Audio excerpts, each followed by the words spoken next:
నమస్తే. ఆంధ్రప్రభ భక్తికి స్వాగతం. నేను మహాలక్ష్మి.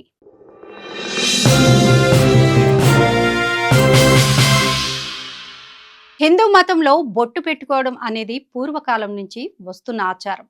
సనాతన సాంప్రదాయంలో బొట్టు అంటే సింధూరాన్ని స్త్రీ, పురుషులు ఇద్దరూ ధరించాలి. ఆలయం నుంచి తెచ్చిన కుంకుమైనా, నైవేద్యంగా సమర్పించిన సింధూరమైనా దాన్ని పెట్టుకునేటప్పుడు ఏ వేలు ఉపయోగిస్తున్నామన్నది చాలా ముఖ్యమని శాస్త్రాలు చెబుతాయి. సరైన ఆచారాలతో కుంకుమను ఉపయోగిస్తే సంబంధాలు మెరుగుపడతాయని, శుభ ఫలితాలు కలుగుతాయని జ్యోతిష్య పండితులు చెబుతున్నారు.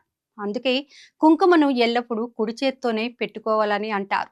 మన కుడి చేతిలోని 5 వేళ్లు 5 గ్రహాలకు ప్రతీకలుగా భావిస్తారు. బొటన వేలు శుక్రుడు చూపుడు వేలు, బృహస్పతి మధ్య వేలు, శని ఉంగరపు వేలు, సూర్యుడు చిటికన వేలు. ఈ గ్రహాల ప్రభావాన్ని దృష్టిలో పెట్టుకొని ప్రత్యేక అవసరాలకు అనుగుణంగా కుంకుమను నిర్దిష్ట వేలుతో పెట్టుకోవడం వల్ల మంచి ఫలితాలు లభిస్తాయని శాస్త్రాలు చెబుతున్నాయి. సాధారణంగా కుంకుమను పెట్టుకునేటప్పుడు మధ్య వేలును ఉపయోగించాలని చెబుతూ ఉంటారు. ఈ వేలు శనిగ్రహానికి సంబంధించిందే.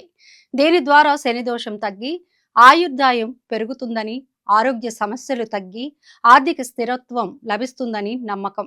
శని దీర్ఘాయువుకు కారకుడు కావడంతో ఈ ఆచారం శ్రేయస్సుకు దారితీస్తుందని భావిస్తారు. ఇక పెద్దలకు, అతిథులకు లేదా చిన్నపిల్లలకు కుంకుమ పెట్టేటప్పుడు బొటన వేలును ఉపయోగించాలి. బొటన వేలుతో కుంకుమ పెట్టడం వల్ల అనుబంధాలు బలపడతాయని, పరస్పర గౌరవం, ప్రేమ పెరుగుతాయని చెబుతారు. దేవతల చిత్రాలు, విగ్రహాలకు కుంకుమ పెట్టేటప్పుడు ఉంగరపు వేలును ఉపయోగించాలి. ఈ వేలు సూర్యునికి సంబంధించినది. గంధం పోసేటప్పుడు కూడా అదే వేలును ఉపయోగించడం శ్రేయస్కరం. అయితే ఒక ముఖ్యమైన నిబంధన ఉంది. ముందుగా గంధం పూయాలి. తరువాత చేతులను శుభ్రంగా కడుక్కొని తుడిచిన తరువాత మాత్రమే కుంకుమను పూయాలి. గంధం, కుంకుమను కలిపి ఒకేసారి పెట్టరాదు. సూర్యుని వేలుతో విగ్రహాలను లేదా దేవతా చిత్రాలను తాకినప్పుడు శరీరం అంతటా సానుకూల కంపనాలు ప్రసరిస్తాయని విశ్వాసం. ఈ విధానాన్ని పురుషులు, మహిళలు ఇద్దరూ అనుసరించవచ్చు. ఇక కుడి చేతి ఉంగరపు వేలితో బొట్టు పెట్టుకోవడం అత్యంత శ్రేష్టం. ఇది మనశ్శాంతి, శక్తి, ఏకాగ్రతను పెంచుతుందని, అలాగే ఆజ్ఞ చక్రాన్ని ఉత్తేజితం చేస్తుందని నమ్ముతారు.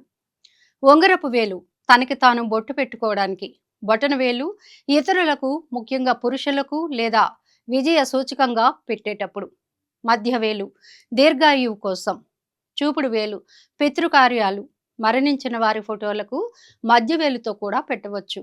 దేవుడికి పూజ చేసేటప్పుడు లేదా ఇతరులకు తిలకం దిద్దేటప్పుడు ఉంగరపు వేలిని ఉపయోగించడం ఉత్తమం.